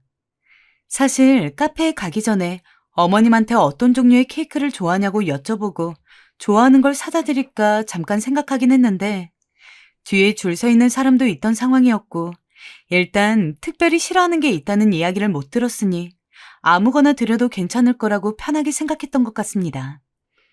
그렇게 케이크를 잘라 먹으면서 도란도란 떠들고 있는데 저와 남편은 서로 말이 많은 것에 비해 어쩐지 시어머니는 평소와 다르게 표정이 너무 안 좋더라고요. 혹시 케이크가 입에 안 맞아서 그러시는 건가 싶어서 슬쩍 봐도 케이크는 잘 드시고 계셨습니다. 내가 잘못한 건가? 평소랑 똑같은데 괜히 오해하는가 싶어서 그냥 별다른 말 없이 남편과 계속해서 이야기를 나누고 있는데 케이크를 다 먹은 어머님이 포크를 탁 내려놓고는 혼자 방으로 들어가시더군요. 어안이 벙벙해서 가만히 있는데 남편이 아이고, 엄마 삐졌네 라고 하는 겁니다. 아니, 대체 그 상황에서 삐질 게 뭐가 있길래? 남편한테 물어보니까 다른 맛의 케이크를 맛도 못 보게 하고 하나만 먹게 하는 게 서운했을 거라고 하는 겁니다. 어머님이 케이크를 워낙 좋아한다면서. 그러니까 어머님은 당신이 먹고 있는 생크림 케이크도 드셔보고 싶었고 내가 먹고 있는 초코 케이크도 드셔보고 싶었는데 우리가 어머님한테 먼저 케이크 드셔보라고 권유하지 않아서 삐지신 거라고? 그치. 아니, 그러면 말씀하시면 되잖아. 한 입 달라고. 설마 우리가 안 줄까 봐? 엄마는 뭐랄까? 말보단 행동으로 자주 삐짐을 표현하시는 분이야. 다음부턴 우리가 먼저 말씀을 좀 드리자. 솔직히 누가 제 머리를 뒤통수를 때린 줄 알았습니다. 저도 케이크를 좋아하지만 한 명이 한 조각씩 먹고 있는 상황에서 그 사람이 먼저 저한테 먹어보라고 이야기를 안 했다고 삐지진 않거든요. 남편한테 시어머니가 삐졌다는 이야기를 듣고도 설마 했습니다. 그런데 시어머니 방에 들어가니 저로부터 등을 돌리고 앉아서는 팔짱을 끼고 있는데 아, 남편 말이 맞구나 싶더라고요. 어머님 화나셨어요? 어머님. 그래, 화났다.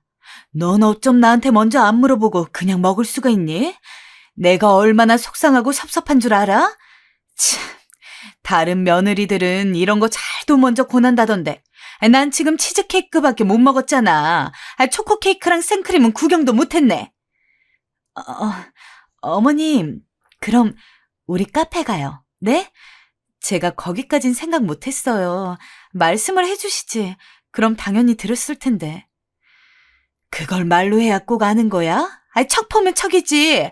넌 눈치가 없어도 너무 없구나. 아무튼 난 피곤해서 먼저 자야겠으니 불 꺼라. 어머님, 안 돼요. 제가 잘못했어요. 우리 케이크 먹으러 가요. 네? 제발요.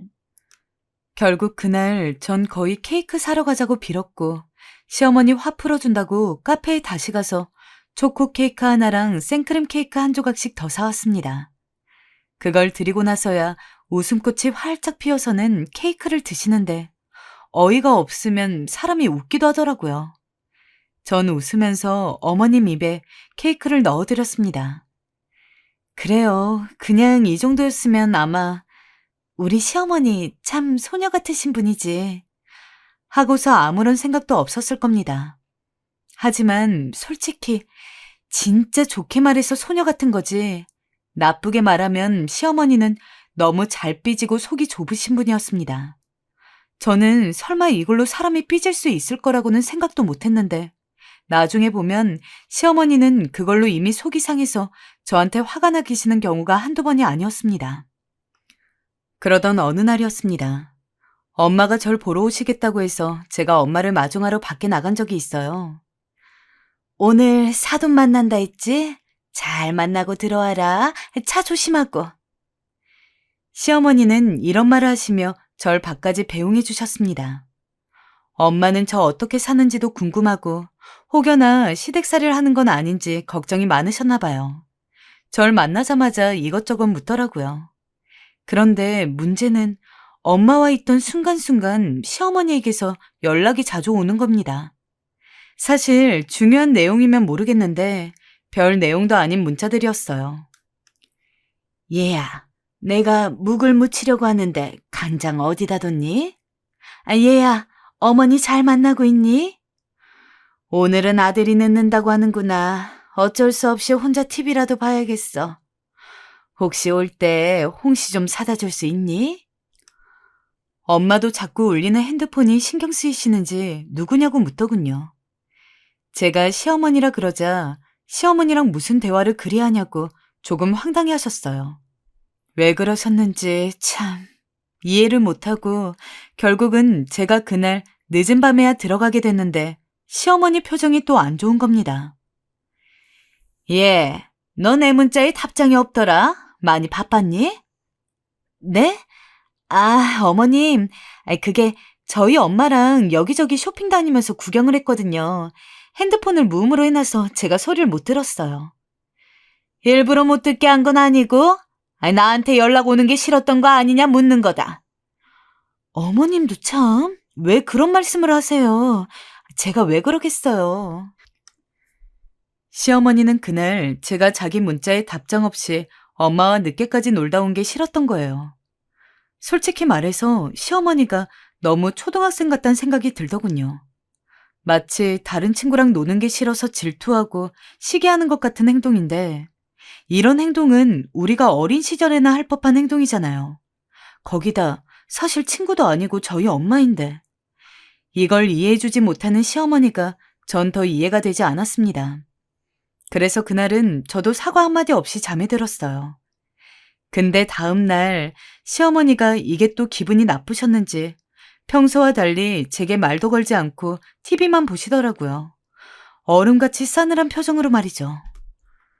어머니, 주무셨어요? 그래. 밥 안 드세요? 밥맛이 없구나. 너나 먹어라. 어머니의 답변들은 나 화났다는 걸 무척이나 티내고 계셨고요. 결국 제가 그날 밤 시어머니를 붙잡고 해명을 해야 했어요. 어머니, 저 말씀드릴 게 있는데요. 일단 저 일부러 문자 확인 안 한 거 아니고요. 어머니도 아시다시피 제가 일할 때도 핸드폰을 잘 확인하지 않는 경향이 있잖아요. 똑같아요. 사람 만날 때도 그렇고, 특히 어제는 엄마를 오랜만에 만나서 더더욱 핸드폰을 신경 쓸 시간이 없었어요. 혹시 이것 때문에 상처를 받으셨거나 오해하셨다면 풀어주셨으면 좋겠어요. 어머니, 노래방 갈까요? 우리 오랜만에? 어머니 기분도 풀 겸요. 됐다. 아이, 어머니도 참, 한 번만요. 네, 참 바보 같지만 저 해명하고 노래방 가서 기분 전환까지 시켜드리고 왔어요. 그래도 어머니가 웃는 얼굴 보니까 저도 마음이 놓이더라고요. 허나 저도 모르게 기운이 쏙 빠졌는지 남편이 나중에 지친 얼굴의 저를 보고서는 왜 그러냐 묻는데 제가 어머니 때문에 그렇다고 하자 미안하다며 분가할 때까지만 조금 참자고 했습니다. 저희가 막상 분가했을 때 이야기를 들려드리고 싶은데요. 그야말로 집안은 눈물바다였어요. 시어머니는 마치 저희가 영영 떠나는 사람인 것처럼 아들이 군대에라도 가는 것처럼 오열을 하셨거든요. 연락 자주 할 거지? 해야 한다. 난 니들 없으면 못 살아. 정희야, 내 딸 같은 며느라. 너도 알겠지? 내가 너희를 얼마나 사랑하는지 또 의지하는지 알지? 나 버리면 안 된다. 늙은이들은 혼자 있으면 수명이 더 빨리 줄어. 차마 웃을 수 없었지만 시어머니의 그런 감수성 넘치는 모습이 솔직히 조금 귀엽기도 하고 조금은 웃음이 나오기도 하고 그랬죠. 솔직히 분가하면선 이제 시어머니의 감정에 휘둘리지 않아도 되니 전 너무 좋았습니다. 하지만 분가하고서 괜찮아졌냐고요? 아닙니다. 또 기억나는 게 하나 있어요. 당시 시어머님의 생신이었습니다. 그동안은 생신 때마다 원하는 거 사시라고 용돈을 드렸는데 그 해는 저희가 시댁에서 처음으로 분가해서 저희 둘만 살던 때라서 어쩐지 그런 식으로 선물을 드리는 게 조금 정이 없어 보이기도 하고 이번에는 평소보다는 아주 조금 더 의미 있게 선물을 해드리고 싶어서 일부러 시어머니와 함께 백화점에 갔어요. 원하시는 옷을 고르시면 제가 사드리겠다고요. 시어머니는 아유, 너네도 돈 버느라 바쁜데 무슨 백화점까지 왔어. 라고 하시면서도 눈으로는 열심히 옷들을 보고 계셨습니다. 아닌 척하면서 좋아하시는 시어머니 화법을 알았기 때문에 저는 그냥 웃으면서 시어머니가 옷을 고르기를 기다렸습니다. 그렇게 한 30분 정도 돌아다니다가 시어머니가 외투 하나를 고르시더라고요. 평소 입으시는 잠옷 취향과는 다르게 깔끔한 디자인이었습니다. 그래서 농담처럼 어머님이 좋아하시는 잠옷이랑은 완전 다른 스타일이네요. 하고 말하고 웃고는 바로 결제를 하고 쇼핑백을 든 뒤 어머님, 혹시 다른 옷은 더 필요하신 거 없으세요? 라고 물었습니다. 그러자 어머니는 다 늙어서 내가 옷이 뭐가 더 필요해. 이 정도면 됐으니 집에 가자꾸나. 라며 저에게 돌아가자고 하더라고요. 여기서 여러분에게 묻고 싶습니다. 여러분은 시부모님이 먼저 괜찮다고 집에 가자고 해도 그게 빈말일 거라고 생각하고 계속해서 백화점을 돌아다니실 건가요? 일단 그때의 저는 시어머니가 설마 빈말로 그런 말씀을 하셨을 거라고는 생각도 못했습니다. 그래서 네, 그러면 돌아가요 어머님.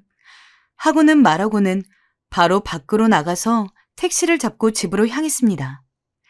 근데 딱 택시를 타는 순간부터 시어머니가 꽁해 보이는 얼굴을 하더라고요. 순간 아차 싶은 마음에 진짜 등줄기가 긴장으로 굳어서는 땀이 줄줄 흐르는 느낌이었습니다. 뒤늦게라도 만회해보려고 어머님, 혹시 저희 다른 백화점이라도 갈까요? 라고 했지만 이미 어머니는 삐진 후였죠. 진짜 집까지 가는 그 20분의 시간이 얼마나 살얼음판을 걷는 것 같았는지 아무리 말을 걸어도 시어머니는 대꾸도 안 하고 운전하시는 기사 아저씨가 허허 웃으면서 아이고 시어머니가 대꾸 하나 없어서 며느리가 뻘쭘하겠네 라고 한마디 얹어도 시어머니는 여전히 아무런 말도 하지 않으셨죠. 어머님, 왜 화가 나신 거예요? 제가 잘못한 거면 사과드릴게요. 제발요. 그걸 내 입으로 일일이 입 아프게 말해야 한단 말이야? 너는 내가 그런 예쁜 잠옷 좋아한다는 거 알고 있으면서 먼저 그런 옷 좀 보러 가자고 이야기할 수 있는 거 아니니? 어쩜 꿀먹은 벙어리처럼 말 한마디를 안 하고 있어? 네? 그럼 설마 그것 때문에 화나신 거예요? 네가 가자고 안 해주는데 내가 어떻게 가자 하겠어? 먼저 권하기도 하고 그래야지. 그게 센스 아니니? 어머님, 저는 상상도 못했어요. 그냥 어머니가 가자고 하시길래 그게 마음에 드시는 줄 알았어요. 그러니까 내가 너한테 눈치가 없다고 하는 거다. 됐다. 옷 선물까지 해줬는데 이런 말 하고 있으면 나만 또 나쁜 시엠이 되는 거 아니겠니? 옷 선물은 고맙게 받으마. 근데 다음부터 그냥 돈으로 줘라. 난 돈이 편하니까. 어머닌 그렇게 말하시고 혼자 화난 티를 잔뜩 내시며 가버리셨어요. 솔직히 막말로 제가 무슨 시어머니랑 연애하는 것도 아니고 그냥 그런 잠옷이 가지고 싶으셨으면 그 자리에서 저한테 그런 거 가지고 싶으니 사달라고 하면 되는 거 아닙니까? 왜 저는 자꾸 어머님이 이야기하지도 않는 걸 혼자서 지레짐작해서 알아낸 뒤 비위를 다 맞춰드려야 하는 건지. 진짜 그런 일을 몇 년 이상 시시때때로 겪는데 귀여우시다고 웃어 넘기는 것도 한두 번이지 너무 짜증이 나가지고 미쳐버리겠더라고요. 그러던 어느 날 제가 폭발하게 된 날이 있었어요. 죽 끓듯 시시때로 변하는 시어머니 변덕에 질리고만 사건인데요. 어느 날 제게 시어머니가 전화가 오셔선 같이 차를 한잔 하자고 하시더라고요. 네, 어머님, 좋아요. 하고 나갔는데 시어머니는 절 보자마자 처음부터 표정이 좋지 않았어요. 어머님, 혹시 무슨 일 있으세요? 아니다. 아닌 게 아닌 것 같은데 아픈 데가 있으면 말씀하세요, 어머니. 늙은 사람이 뭐 맨날 아픈 줄 아니? 아픈 데 없고 기분도 괜찮다는데 왜 자꾸 귀찮게 구니? 시어머니는 갑자기 제 물음에 버럭 짜증을 내시더니 혼잣말로 알아들을 수 없는 말들을 퉁퉁거리셨어요. 분명 본인이 차 한잔 하자고 해서 저도 어렵게 회사 점심시간 빼어온 건데 솔직히 화가 났죠. 시어머니가 이런 식이라면 절 그냥 감정 쓰레기통, 그러니까 막대하는 거나 다름없는 거잖아요. 지금까지 시어머니한테 딸처럼 살갑게 굴었다고 생각했는데 괜히 섭섭하기도 했어요. 그런데 때마침 갑자기 업무 전화가 걸려온 거예요. 어쩔 수 없이 들어가 봐야 하는 상황이었죠. 어머님, 저 너무 죄송한데 들어가 봐야 해서. 그래, 얼른 가봐라. 설명 필요 없다. 어머님, 혹시 속상하세요? 아니면 저 금방 일 처리하고 올 테니까 조금만 기다려 주실 수 있으세요? 30분 정도면 될 것 같은데요. 뭐? 아이, 나보고 그럼 여기서 혼자 30분을 기다리라는 거야? 이 사람 많은 곳에서 나 혼자?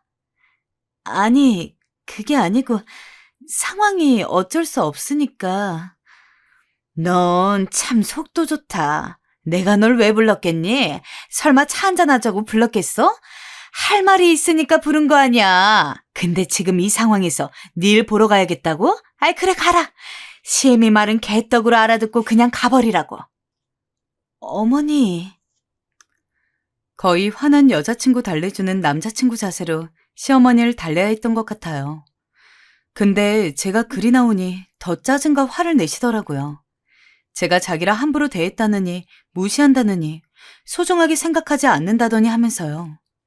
저도 그 말을 듣고 있자니 왜 이렇게까지 해야 되나 싶어 화가 났습니다. 어머니, 저도 이만큼 사과했는데 이제 그만 화 좀 풀어주세요. 왜 제가 어머니를 무시하나요? 이제 그만 좀 하세요. 너 지금 나한테 화내는 거니? 어? 예, 내가 오늘 너 부른 건 네가 너무 연락을 안 해서다. 아무리 바빠도 그렇지 하루에 한두 번은 나한테 연락해 주기로 하지 않았니? 너 이번 주 연락한 거 손에 꼽는다 꼽아. 아니, 시애미가 어떻게 살고 있는지 걱정도 되지 않는 거야? 그저 니들끼리만 잘 먹고 행복하게 살면 되니? 어쩜 그럴 수 있니? 나 같으면 걱정이 돼서라도 일주일에 한 번은 아마 집에 왔을 거야. 근데 고작 한 달에 2번 삐죽 얼굴 내미는 건 도대체 무슨 경우인지 모르겠구나. 미안하지만 난 너 같은 며느리 도저히 받아들일 수 없다. 정말 해도 해도 너무하네. 어머님, 어머님이야말로 너무하신다는 생각 안 드세요? 저 오늘도 점심시간 빼서 어머님 만나고 있고 하루에 한 번은 꼬박꼬박 연락드렸어요. 요즘 저희 회사 바빠서 집 가면 뻗어 눕기도 바쁜데도 어머님 심심하실까봐 걱정하실까봐 늘 연락드렸다고요. 하다못해 야근을 해도 그렇게 했는데 어떻게 그런 말씀을 하실 수 있으세요? 어머닌 제 말에 기가 차다는 듯 웃더니 갑자기 자리에서 벌떡 일어나셔선 그 길로 나가셨습니다. 원래였다면 붙잡았겠지만 저도 그냥 가만히 자리에 앉아 있었죠. 그렇게 시작된 싸움은 결국 한 달 동안 어머니와 제가 서로 말을 하지 않는 냉전으로 이어졌습니다. 남편은 중간에서 어쩔 줄 몰라 했죠. 정희야, 그냥 어머니랑 화해하면 안 돼? 당신이 한 번만 져줘. 여보, 내가 왜 져야 해? 나 이제 어머니한테 솔직히 지쳤어. 어머니 감정 받아주는 거 너무 지친다고 나도.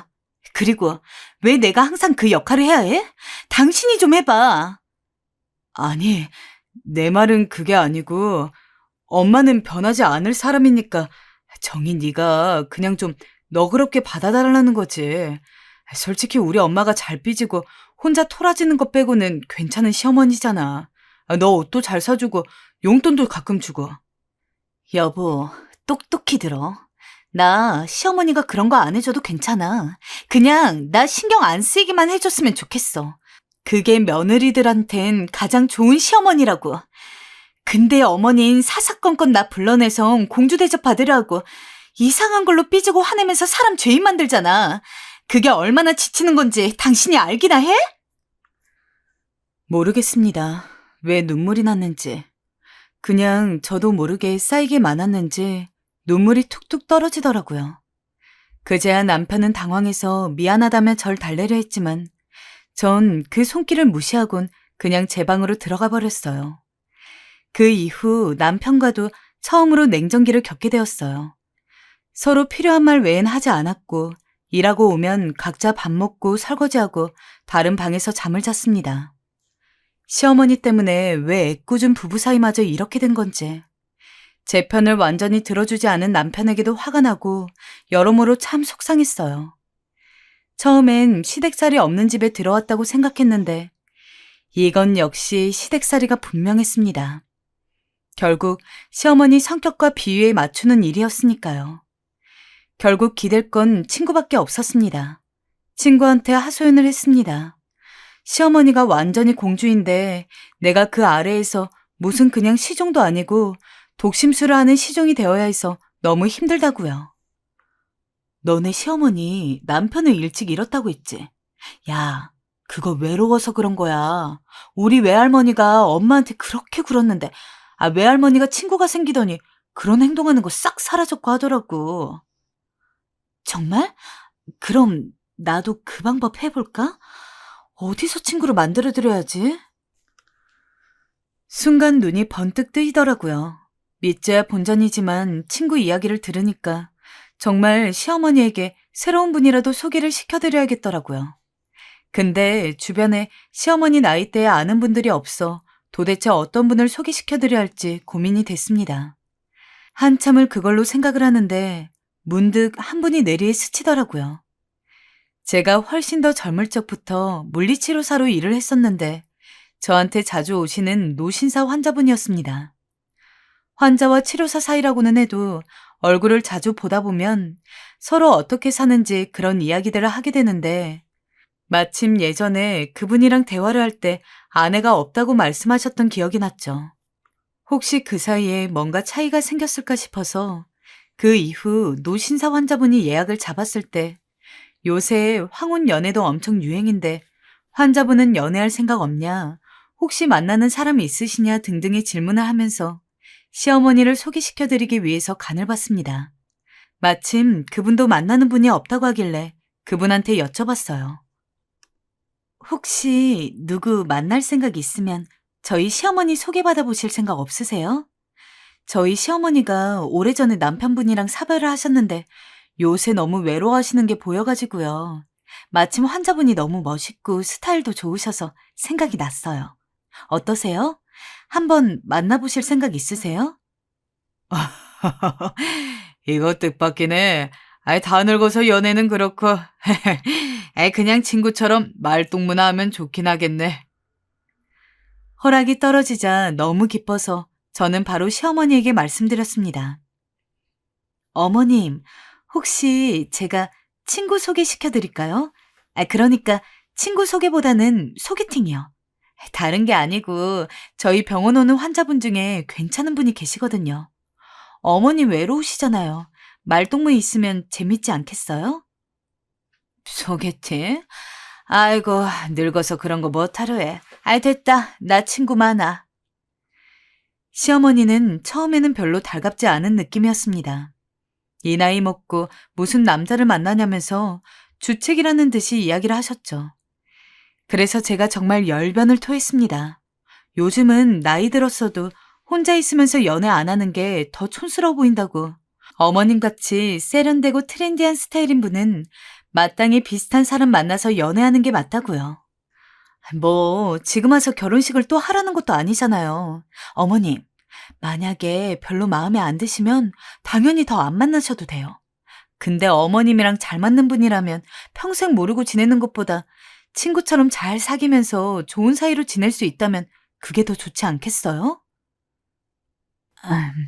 그런가? 네, 어머님. 정말 한 번만 만나보세요. 제가 그렇게까지 이야기하니까 시어머니도 못 이기는 척 만나보겠다고 했죠. 두 분 데이트 약속을 잡는데 정말 제가 더 설렜습니다. 이제 그만 시어머니의 집착에서 제가 벗어날 수 있나 싶었죠.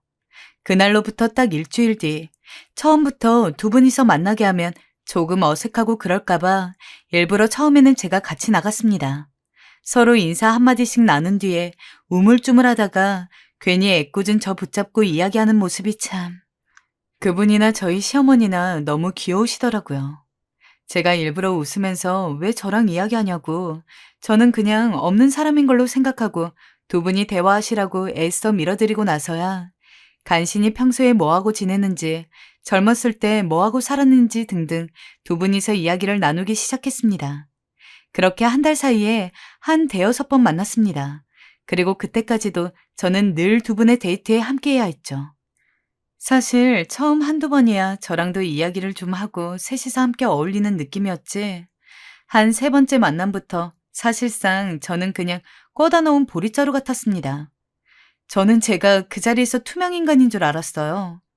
어쩌면 그렇게 저한테는 말 한마디 안 거시는지. 물론 두 분이서만 어울리기를 바랬지만 막상 진짜 그러시니까 괜히 서운하다 그래야 하나? 참고로 시어머니랑 그분이랑 저랑 남편 넷이서 식사도 한 적이 있었습니다. 시어머니가 꼭 한번 모시고 오고 싶다길래 진짜 그 전날부터 장 잔뜩 봐서는 그분이 좋아하실 만한 음식으로만 한 상 가득 차려놓았어요. 저는 남편과 처음 결혼할 때부터 시아버지가 없었는데 약간 그렇게 한 가족처럼 식사를 하고 있으니 사실 그냥 어머니랑 그분이 결혼만 안 했다 뿐이지 제 입장에서는 시부모님 부부를 같이 모시는 기분이었다고 할까요? 지금은 두 분이 만남을 가지신 지 한 세 달 정도 되었습니다. 이제 두 분은 완벽히 연애를 하는 사이가 되셔서 저랑 남편이 선물이랍시고 커플티도 드리고 그러고 있어요. 분가하고 나서도 시어머니가 적적하고 외로우신지 저희한테 정말 하루가 멀다 하고 전화할 때도 많았고 그런 시어머니 투정에 어쩔 수 없이 시댁에 한번 가면 또 예상치 못한 소녀 감성이 발동해서 제가 고생하는 일들이 한두 번이 아니었는데 시어머니가 확실히 연애를 하시니까 제가 가끔 어머님 잘 지내세요? 하고 전화를 해도 이제는 장난스럽게 웃으면서 나 요즘 연애하니까 괜히 귀찮게 전화 걸지 말아라 고 하면서 이제는 먼저 전화를 끊기도 하십니다. 진짜 그동안 시어머니의 종잡을 수 없는 마음과 변덕에 고생했던 나날들이 스쳐 지나가는데 이제 정말 그런 날들을 겪지 않아도 되는구나 싶어서 행복하더라고요. 하지만 그동안 시어머니가 도가 넘치게 삐지고 그랬던 게 다 일찍이 시아버지를 잃고 외로워서 그러셨던 거라고 생각을 하니 비록 제가 당한 게 많다고는 해도 굉장히 안쓰러웠습니다. 제가 조금 더 저 짜증나는 것보다 시어머니 행동에 관심을 가졌으면 훨씬 빨리 괜찮아지셨을런지. 아무튼 지금이라도 새롭게 좋은 짝 만나셔서 다행인 것 같아요. 요즘도 그분은 저에게 물리치료를 받으려고 오시고는 하는데 예전에는 그냥 이름을 불렀다면 지금은 저도 다른 사람들 앞에서만 칼같이 환자로 대하고 뒤에서는 반 장난 반 진담식으로 아버님 하고 부르고 있어요. 그러면 그분도 그냥 며느리 왔냐고 웃으시고요. 어머님도 저희 부부도 정말 요즘만 같기를 바랄 정도로 너무 행복하고 가끔 다 같이 모여도 웃음꽃만 피고 있습니다. 요새는 꼭 한 달에 한 번씩은 만나서 같이 식사를 하는데 두 분이 서로 맛있는 반찬 밥그릇에 올려주시면서 깨 쏟아지게 연애하는 모습 보면 괜히 저희도 연애 시절로 돌아간 것 같은 느낌이에요. 여행 갔다 와서는 진짜 전이랑은 비교도 안 될 정도로 서로 붙어 계시는데 저랑 남편이 닭살 커플이라고 장난처럼 야유해도 저희는 신경도 안 쓰세요. 아휴, 괜히 없던 질투가 다 날 정도라니까요. 혹시 여러분들 주위에도 너무 사소한 걸로 잘 삐지고 서운해하는 가족이 있으면 소개팅 한번 주선해보는 것도 나쁘지 않은 것 같아요. 혹시 모르죠. 저희처럼 좋은 일이 생길 수도 있을지 말이에요.